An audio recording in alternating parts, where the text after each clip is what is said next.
William, listen carefully. I, Lydia, will never have children in this lifetime, because no man is worth making me suffer through 10 months of pregnancy for him. At the company dinner party, Lydia said those words to me in front of everyone. Under the crowd's complicated gazes, I left quietly and went home, only to receive a package. Inside was Lydia's pregnancy examination report. She had already been pregnant for a month, but I had been away on a business trip 2 months ago and only came back yesterday. Faced with such a massive betrayal, I surprisingly didn't feel much heartbreak. Instead, I felt relieved. I called Lydia. After she picked up, I said calmly, "Find some time. Let's get divorced." "William, what kind of drama are you pulling now? Just because I won't give you a child, you want a divorce?" Lydia's voice was filled with disgust. "Lydia, look at these tiny socks. Would they look cute on our baby?" A sissy-sounding male voice rang out. It was Gerald, Lydia's childhood friend. The call was hung up. Chapter 1. I glanced around the villa I had treated as home for the past 7 years and let out a long breath.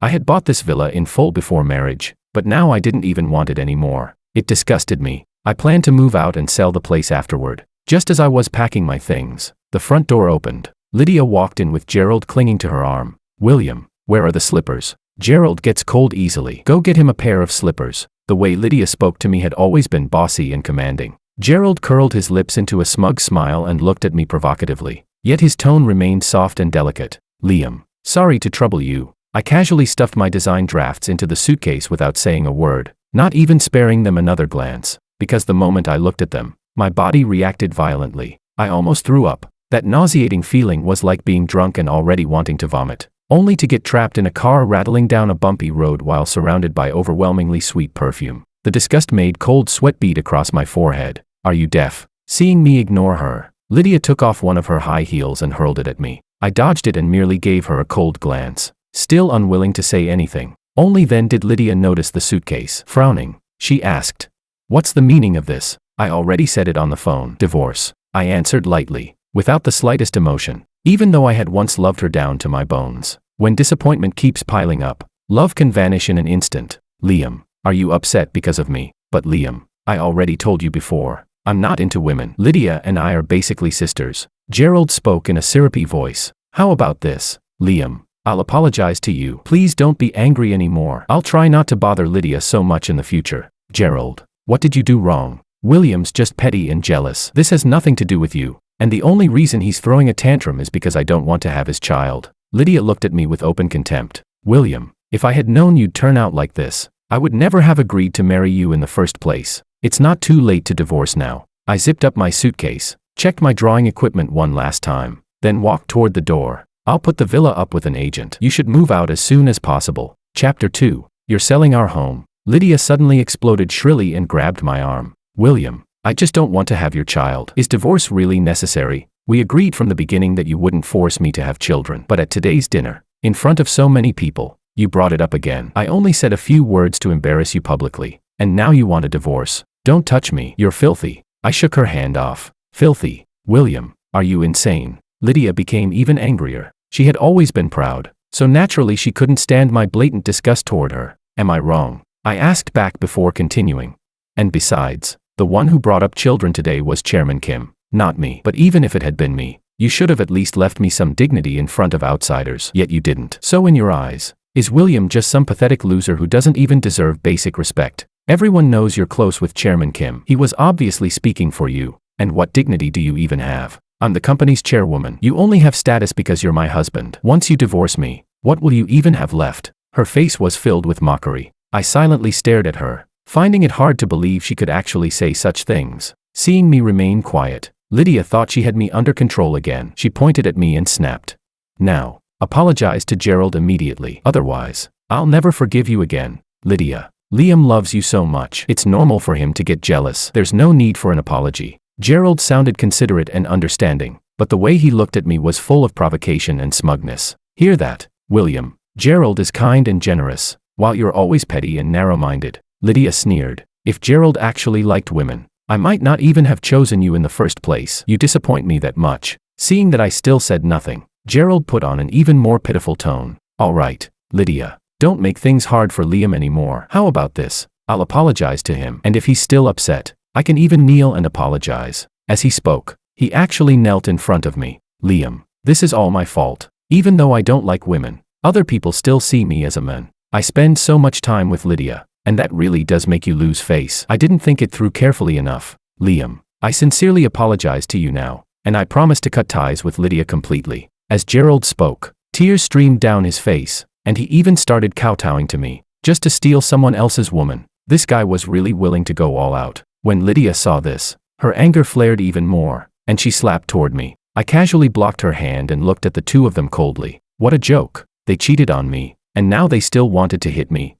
You dare hit me? Lydia looked utterly disbelieving. I glanced at her indifferently and said, Lydia, I was away on a business trip for 2 months, yet you've been pregnant for 1 month with someone else's child. I really want to know, where exactly do you get the confidence to keep barking at me like this? As I spoke, I casually slapped the pregnancy report against her face. Lydia's face instantly turned pale, panic flooding her eyes, but after only a second, her expression became vicious again. William, I'm your wife, and you actually investigated me. Don't you have even the slightest trust in me? You're carrying another man's child, yet you can still say something like that. You really are an absolute top-tier menace. Chapter 3. I was so angry that I actually laughed, and I never investigated you in the first place. This pregnancy report was just delivered by courier. Gerald cried out softly. Lydia, maybe I accidentally filled in the wrong address. That's why Liam got upset. It's all my fault. It's not your fault. This isn't even a big deal. He shouldn't be angry over something like this. Lydia looked at me coldly. William, your mind is filthy. So naturally everything you see looks dirty to you. She was literally pregnant with another man's child. Yet somehow I was the filthy one. To be honest, when I found out I'd been cheated on, I was angry, sure, but I also felt relieved, because I no longer loved her. So none of this actually hurt as much as it should have. But Lydia's shameless attitude genuinely pissed me off. Then tell me, exactly how am I filthy? I asked seriously. Lydia replied. The child in my belly is Gerald's, but we never did anything. It was artificial insemination. So, I nearly burst out laughing. So what? William, do you even have any compassion? Because of his orientation, Gerald's family has been putting enormous pressure on him. To comfort his parents, he wanted a child of his own. Gerald and I grew up together. It's my responsibility to help him with this. Or are you really heartless enough to just watch him suffer under all that pressure forever? Lydia spoke with righteous conviction, as though she had done some noble, selfless deed. I laughed again out of sheer disbelief. As expected of a top-tier menace, her thought process was absurd beyond comprehension. Lydia, we've been married for years, yet you never agreed to have a child with me. And today, in front of everyone, you declared that no man in this world was worth making you suffer through pregnancy for. But while saying that, you were already carrying another man's child. Do you seriously have no shame? I sneered. Lydia glared at me viciously. So this really is all because I refused to give you a child. You're so small-minded. I'm truly disappointed in you. All right, enough. I seriously don't want to waste time arguing logic with someone mentally hopeless. I waved my hand dismissively. I'll prepare the divorce agreement as soon as possible. Meanwhile, hurry up and move out. After saying that, I turned to leave. Suddenly, Gerald started crying again. Lydia, if you two divorce, then our baby will be born into a single-parent family. What he was actually hoping for was obvious. He wanted Lydia to impulsively say she would marry him, solving that single-parent problem instantly. But instead, Lydia suddenly grabbed my arm and looked at me with utter disgust. William, stop making a scene already. You heard him just now. If we divorce, this baby will grow up in a single-parent household. You can't be this cold-hearted. So what exactly are you saying? You don't want a divorce, and instead expect me to help you and Gerald raise your child? I honestly wanted to crack open her skull just to see if her brain was filled with garbage. Chapter 4. Gerald spoke up first. Liam, actually, you don't need to worry about that. After the baby is born, I'll come over often to help take care of the child too. And then the 4 of us can live happily together as one big family. I laughed again out of sheer anger. To my disbelief, Gerald actually nodded. Liam, wouldn't that be wonderful? Wonderful my ass. Lydia may have lost her mind, but do you think I've lost mine too? What normal man would tolerate his wife carrying another man's child? I sneered, shook Lydia's hand off, and headed for the door. William, you're so uncivilized. How can you curse at people like that? Lydia rushed over and grabbed me again. I turned my head slightly and glanced at her, my voice colder than ice. Lydia, we're all adults here. Have some dignity left and prepare the divorce papers as soon as possible. Then I walked back over to Gerald. Looking at his pretentious face, I threw a punch straight at him. In an instant, blood burst from Gerald's nose and mouth as he collapsed to the floor screaming. That punch is your warning. If you keep pulling stunts like this, there'll be even harsher consequences waiting for you. If I were you, I'd just cling to Lydia like the worn-out cheater she is and stop coming around to disgust me. I turned and walked away. William, are you crazy? How can you hit someone? And who are you calling a worn-out cheater? I'm your wife. Lydia rushed over and grabbed at me, refusing to let me leave. I backhanded her across the face without hesitation. The slap sent her crashing to the ground. Listen carefully, Lydia. When I loved you, there were many things I could tolerate, but I don't love you anymore. So you'd better take a good hard look at yourself and remember exactly how we got together in the first place. Lydia seemed unable to believe I had actually hit her, and from the panic in her eyes, it was obvious she had realized I was truly determined this time. After leaving the villa, I drove to the luxury apartment near the company. I had bought the place a while ago, though I rarely stayed there. After tidying up briefly, I threw myself into work. The company had recently taken on a massive project, and the blueprints were already in their final stage. They had to be completed as quickly as possible. In the past, Lydia would have affected my emotions so badly that I couldn't focus on work, but now that my feelings for her were gone, I only felt lighter. I worked all the way until midnight before finally finishing the last touches. After sleeping for only a few hours, I immediately headed to the company.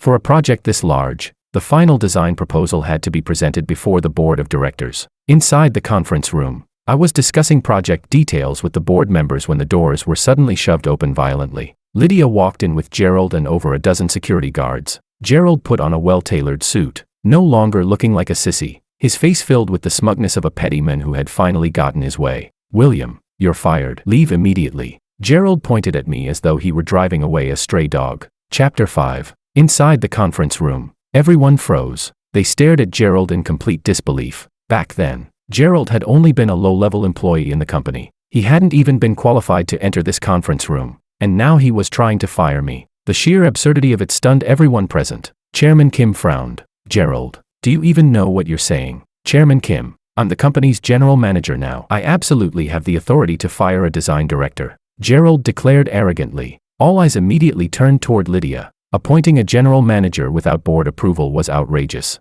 After all, this wasn't some amateur operation, nor was it a family business. It was a corporation built on the interests of multiple shareholders, and the general manager was essentially one of the company's key decision-makers, a critically important position. Appointments were supposed to be handled extremely carefully. Lydia sat in the head chair of the conference table and glared at me furiously. William, didn't you insist on divorcing me? Since that's the case, then you're no longer suitable to work at my company, unless you give up the idea of divorce. Divorce? The expressions on the directors' faces immediately became complicated. Everyone knew how obsessed I had once been with Lydia. Calling me a simp wouldn't even have been far off. So how could I possibly be the one asking for a divorce? The divorce is happening no matter what. I calmly set down my thermos cup, leaned back in my chair, and said, as for you, Lydia, I propose removing you from the position of chairwoman. Let's vote by show of hands. As I spoke, I raised my hand first. Chairman Kim froze briefly before immediately raising his hand as well. The other directors followed one after another. Lydia was stunned. Then she suddenly shouted, I'm the chairwoman. I have veto power. Gerald nearly exploded on the spot too. Are all of you insane? Instead of listening to the chairwoman, you're siding with William, this pathetic keptman. The directors all looked at him as though he were a complete idiot. Gerald immediately roared at the security guards. What are you standing around for? Throw William out right now. But the security guards didn't move at all. In fact, they were also looking at him like he was an idiot. Lydia, have you sat in that position for so long that you actually started believing you deserved it? I asked calmly. Lydia was just about to explode in anger when she suddenly froze, because she had finally remembered something important. Back in university, I had already started my own business. Chairman Kim had been my very first investor. After we made our first fortune together, we expanded the company rapidly. Chairman Kim then introduced me to the current board members. Because I had already proven my abilities, the other directors were willing to invest and test the waters with me. As the business grew larger and larger, I became something of a celebrity on campus. And since I was already fairly handsome, there were plenty of people pursuing me. At the time, Lydia had been both my apprentice and one of my admirers. Her beauty was breathtaking, and she was ambitious too. Being constantly around me, our relationship naturally developed. I was the kind of person who, once committed to someone, devoted himself wholeheartedly. So I loved her deeply, down to my bones. After we got married, I even let her take the chairwoman's position so she could look prestigious in front of her family. As for Gerald, he had actually always been around in our lives, but I had once personally witnessed Gerald kissing another man. So from the very beginning, I had never suspected him. Only recently did I start hearing rumors that the scene I witnessed back then had actually been staged by Gerald himself. He had never been gay at all. After hearing that, I demanded that Lydia keep her distance from him, but she refused to believe me and even mocked me for being petty and jealous. Then, because I had to leave for a field investigation project, I stopped paying attention to the matter. Who could have expected that by the time I returned, Lydia was already pregnant with Gerald's child? Even if it had been through artificial insemination, I still couldn't accept it. As for the company shares, I personally held 65% ownership. Lydia held absolutely none. Not because I had been guarding against her, but because the directors only trusted me to control the shares. So even though I had always carried the title of design director, in reality, I had always been the true person in power at this company. Chapter 6. William, you're just a mere design director. I seriously don't know what you're pretending to be. Gerald suddenly started shouting again. Then he turned to Lydia. Lydia, why aren't you saying anything? Hurry and have security throw him out. I don't want to see him. Shut up, Lydia shouted sharply. Gerald froze in place. Lydia, how could you yell at me? Lydia ignored him completely and instead looked at me with tears in her eyes. William, I know I was wrong. Can we not divorce? Please, just give me one more chance. I shifted my gaze away and looked at the security guards. Escort them out. Starting from this moment, they are banned from entering the company. After the farce finally ended, we finished the meeting, but Chairman Kim and the others showed no intention of leaving. They had all been my close friends for many years, so naturally they cared about my marriage. And since I was the true person in power at the company, my marital situation would absolutely affect the business as well. I knew they were worried my divorce from Lydia might destabilize the company. Don't worry, everyone. This matter won't affect the company. I smiled faintly. There are still plenty of business connections we need to secure. Let's all get moving. With my reassurance, the directors finally relaxed a little. That evening, when I returned home, I had barely opened the door before I saw a group of people inside. Lydia, Gerald, and a middle-aged couple. The couple were Lydia's parents. Only then did I remember that the password to this luxury apartment was Lydia's birthday, and I had forgotten to change it. So you still know how to come home? Lydia's father questioned sternly. I casually tossed my suit jacket to my assistant, walked over to the liquor cabinet, picked out a bottle, and poured myself a drink before replying calmly. What? Your daughter got pregnant with another man's child, and now you're the ones coming here to interrogate me. The moment those words came out, Lydia's parents' expressions instantly darkened. Lydia herself turned pale, her eyes full of pleading as she looked at me. Meanwhile, Gerald looked furious and had completely dropped the weak little act. Lydia's father slammed the table angrily. I'm sure Lydia already explained everything to you. Gerald was under too much pressure, which is why he came up with this solution. Lydia is such a kind person. How could she possibly refuse to help him? I looked directly at Lydia's mother. Then why don't you go carry another man's child and ask your husband whether he'd be happy about it? Lydia's mother, who had been about to lash out, instantly turned green with anger. Lydia's father roared. What kind of nonsense are you talking about? My wife would never carry another man's child. The moment the words left his mouth, he realized he had screwed up. So you're hypocrites too. My wife carrying another man's child is acceptable, but your wife doing it isn't. I shook my head with a laugh and pointed toward the door. Enough. You people clearly came here just to make trouble, and I can't be bothered arguing with you anymore. Before I lose my temper, get out. William, how can you speak to your elders like that? No matter what, they're still your parents-in-law. How can you treat them this way? Gerald shouted at me. I sneered. Fine. Let me explain this one last time using basic logic. Lydia is carrying your child. Even if it was artificial insemination, no normal man would ever accept it. Anyone with basic morals and common sense would know she's in the wrong. So if these two old fools had come here today to apologize for their daughter, I would still respectfully call them uncle and auntie. But the ridiculous part is that they actually came here to question me instead. And honestly, I'd like to ask you something too. Have I spoiled you for so many years that you now think William is someone anyone can push around?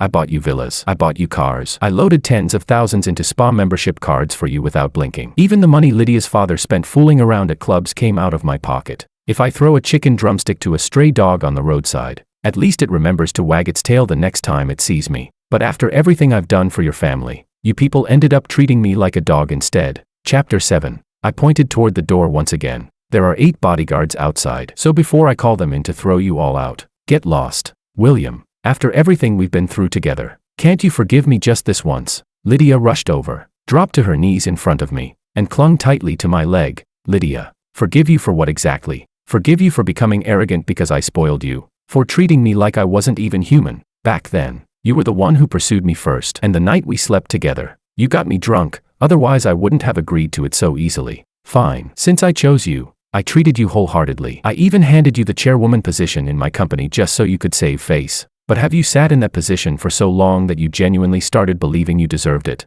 That you could stop treating me like a person altogether? I forcefully pulled my leg free and shoved Lydia aside. She collapsed onto the floor crying hysterically. William, I really know I was wrong. These past years, I got carried away. I shouldn't have treated you that way. And I shouldn't have let Gerald manipulate me into agreeing to carry his child.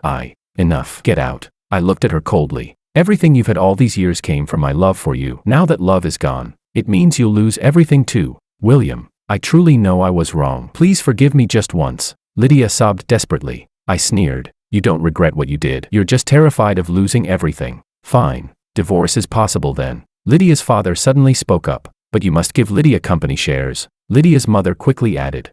And I really like this apartment too. You have to give it to us. Otherwise don't even think about getting divorced. Dumbass. Do you people seriously not understand the situation? During our marriage, Lydia got pregnant with another man's child. If I file for divorce, what exactly do you think the court is going to rule? And besides, Gerald has been making massive kickback profits through Lydia at the company all these years. I've already reported it to the police. Lydia not only cheated during the marriage, but also damaged company interests. Even if I wanted to give her shares, the board would never approve it. Your whole family is mentally hopeless. You don't even understand basic common sense, yet you still want to scam compensation out of me. I had completely run out of patience. Turning to my assistant, I said, call people in and throw them out. William, aren't you afraid I'll go public with this and crash your company's stock price? Gerald shouted angrily. Lydia's father hurriedly chimed in too. That's right. We'll go protest downstairs at your company with banners saying you abandoned your wife after using her. We'll expose you online too. Netizens nowadays are brainless idiots. They'll blindly sympathize with women and cyberbully you to death.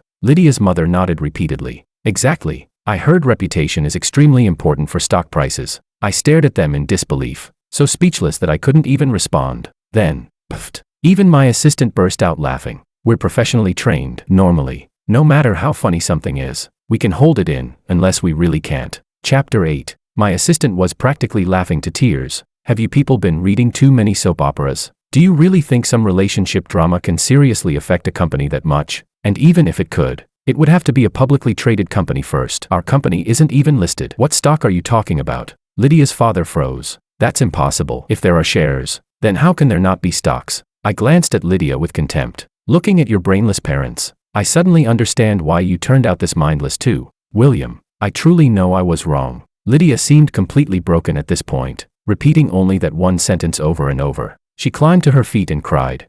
I'll go terminate the baby right now, and then I'll have your child instead. Okay, Lydia. Remember that Patek Philippe watch I used to own? The one your father is wearing right now. It was worth over $2 million. After he wore it once, I gave it to him. Do you know why I gave it away? Because once something has been used by someone else, I find it filthy. You're filthy now too, Lydia. I took another sip of wine and walked toward the staircase. Oh, and one more thing. That Gerald guy carefully schemed his way into your life. He even staged that whole act to make me believe he wasn't into women. Do you really think it was because he loved you? If I'm guessing right, his plan was to trick you into getting pregnant so I'd divorce you. He assumed you'd definitely get company shares afterward, and then he could swallow up your entire family's assets. Lydia looked at Gerald in disbelief. Meanwhile, Gerald lowered his head and said nothing, because that had been his plan all along. By then, the bodyguards had already entered and started dragging everyone toward the door. But suddenly, Lydia ran into the kitchen. When she came back out, she was holding a knife. She pressed it against her own neck.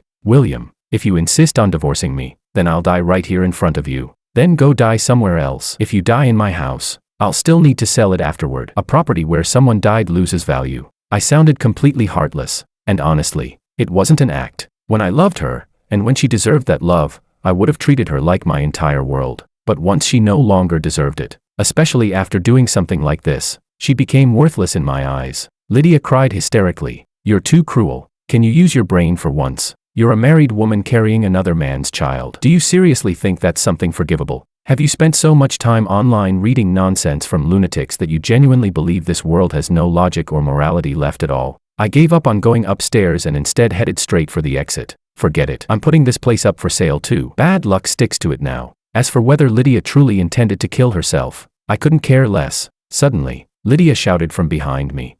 Even if that's true, does that mean you did nothing wrong at all? Wrong my ass. Are you actually brain dead? I couldn't stop myself from cursing. Then, without even looking back, I left. As I walked away, I vaguely heard Lydia's mother say, Lydia, Cut your wrists, then he'll definitely feel sorry for you. What the hell? Was this entire family mentally insane? What kind of hopeless simp would still pity her after all this? Because it definitely wasn't going to be me. Chapter 9. The next day, when I arrived at the company, I saw hundreds of people gathered outside the building. Most of them were office workers from the surrounding companies, all blocked from entering the building now, because Lydia's parents had hired a crowd to stage a sit-in protest at the entrance. Behind them hung a massive banner. William of Sincere Realty abandoned Lydia after getting her pregnant, nearly causing 2 deaths. A huge number of people in the crowd were filming. Some were even live streaming, probably influencers and streamers chasing drama. The building's security guards, along with the police who had arrived, didn't even dare approach, because surrounding the outermost edge of the protest were trembling elderly people who immediately started wailing the second anyone got close, screaming things like, "The police are beating people." Gerald held a microphone while Lydia lay beside him on a stretcher, pretending to be unconscious. "Everyone, we never wanted to disturb anybody, but William is simply too cruel. Lydia is carrying his child. Yet he still wants a divorce." Now Lydia became suicidal and almost lost both her life and the babies. We had nowhere left to seek justice, which is why we had to do this. After all, William is too powerful for ordinary people like us to offend. And the woman he cheated with is a female CEO from a major corporation. We can't afford to offend her either. Please, everyone, help us seek justice. As Gerald spoke, he even started crying dramatically. At that moment, I was standing hidden among the crowd, thinking these idiots really had the guts to take things this far. And honestly, today's internet environment was exactly why people like this could stir up endless chaos. Still, I did have a slight headache over one particular issue, because this so-called female CEO actually did have a little history with me. Well, history was probably too strong a word. It was entirely one-sided on Freya's part. At one banquet,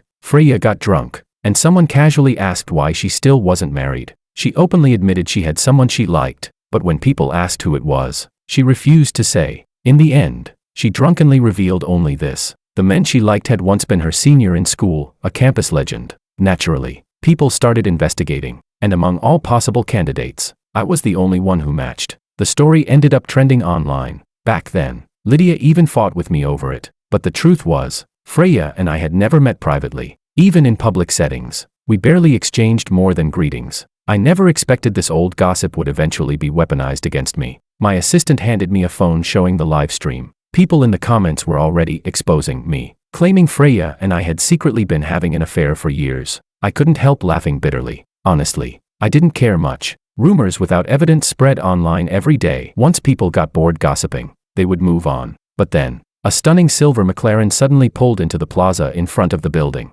As the car door opened, the first thing everyone saw was a pair of impossibly long legs. Tall, elegant, cold and breathtakingly beautiful. Freya stepped out gracefully into everyone's view. Her name suited her perfectly. Beautiful, noble, commanding. She radiated the aura of a powerful woman effortlessly. And the moment she got out of the car, she immediately spotted me in the crowd and walked straight over. Naturally, everyone else's attention followed her too. Faced with countless live stream cameras shoved toward her face, Freya remained perfectly calm. She nodded politely to the crowd and said openly, "I'm the Freya that Sissy was talking about. Honestly, I'd love to become William's affair partner. Unfortunately, I never had the courage to confess to him, but I heard he's getting divorced now, so I'm hoping to slide right into the vacancy seamlessly." "Excuse me, big sis, are you trying to ruin me here?" I was completely speechless. Freya merely winked at me before saying, "At the very least, I'm more worthy of you than that brain-dead ex-wife of yours, right?" At that moment, Gerald rushed over and pointed at us furiously. "You shameless adulterers, you've ruined people's lives."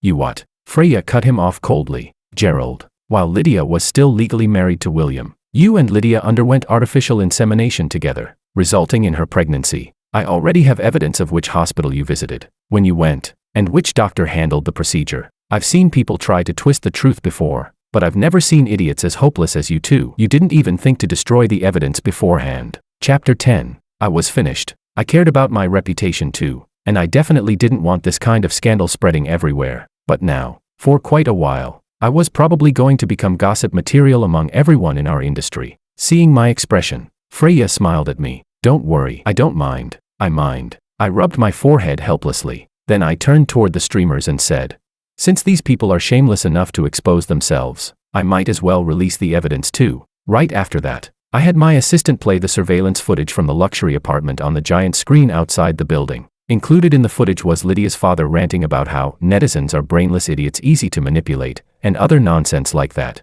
The bullet comments in the live stream instantly exploded. At first, everyone had been calling me a cheating scumbag. Now the entire internet had turned against them instead, because too many people had gathered outside the building. The situation had already become a public safety hazard. The police department immediately sent additional officers and took the protesters away. As for Lydia, she remained lying on the stretcher from beginning to end and was eventually carried away too. Later, Freya and I held a separate live-streamed press conference to clarify the entire situation. And during the conference, Freya shamelessly used the opportunity to confess her feelings to me again, leaving me both amused and speechless. For quite a long time afterward, Lydia and the others disappeared completely from my life. She also refused to sign the divorce papers, so I eventually filed for divorce formally through the court. Meanwhile, my project was nearing completion, but there were still several difficult business connections left unresolved. Freya ended up using her elite social circle and connections to arrange several private dinners for me. Thanks to her, all the relationships were finally smoothed out. That night, Freya got drunk again, and in the private room, only the two of us remained. She leaned against me stubbornly without moving, mumbling softly, "William, I've liked you for many years now, ever since school. What exactly do you like about me?" I was genuinely curious. Truthfully, I had always remembered her too. After all, she had been one of the few truly untouchable Ice Queen goddesses back then. "You just caught my eye, and you're amazing too. Starting from nothing and building something this huge all by yourself," Freya murmured sleepily. "But honestly, the biggest reason is your face. When I used to read novels, I always loved those male leads wearing white shirts under the sunlight. You have exactly the kind of face I imagine for a perfect male lead. Good-looking and capable. If I'm not going to like someone like you, should I go fall for some useless rich heir from an arranged marriage instead?" Fair enough. I had honestly expected some cliché dramatic explanation, like how I had accidentally helped her years ago or something. Once the project was fully launched, I finally wasn't nearly as busy anymore. As for my divorce case with Lydia, because she failed to appear during the first hearing, and because first trials in divorce cases rarely approve separation immediately, we still weren't officially divorced yet. But my lawyer assured me the second hearing would absolutely grant the divorce. Meanwhile, Freya had already shamelessly moved into my house with bags upon bags of luggage, and on her very first night there, she pounced on me immediately afterward, though she ended up crying from the pain the entire time. 3 months later, Lydia and I officially divorced. Lydia's father and mother were arrested for spreading false rumors and disrupting public safety. Gerald ended up in prison too, and for even longer. After all, he had taken kickbacks worth tens of millions from my company. Once the divorce was finalized, Freya completely stopped holding herself back, especially because her parents had been desperately waiting for her to get married and have children. So we immediately began preparing for the wedding. And in the end, we held a magnificent wedding, grand enough to be called the wedding of the century. On the day of the wedding, everything had originally gone perfectly, but after Freya and I returned home, we received a package. Inside was a cell phone. There was no lock screen. The moment it was opened, a video started playing automatically. Lydia appeared in the video. Her face was deathly pale, and her expression looked completely unhinged. "William, congratulations on your wedding, and I prepared a wedding gift for you too. This gift will stay with you for the rest of your life." Then she let out a disturbingly twisted smile and slowly pulled out a knife. Pressing it against her throat, I immediately covered Freya's eyes, stopping her from seeing the bloody scene that followed. As for me, aside from the visual shock of the gruesome image itself, my heart remained completely unmoved. When you no longer love someone, whether they live or die has nothing to do with you anymore.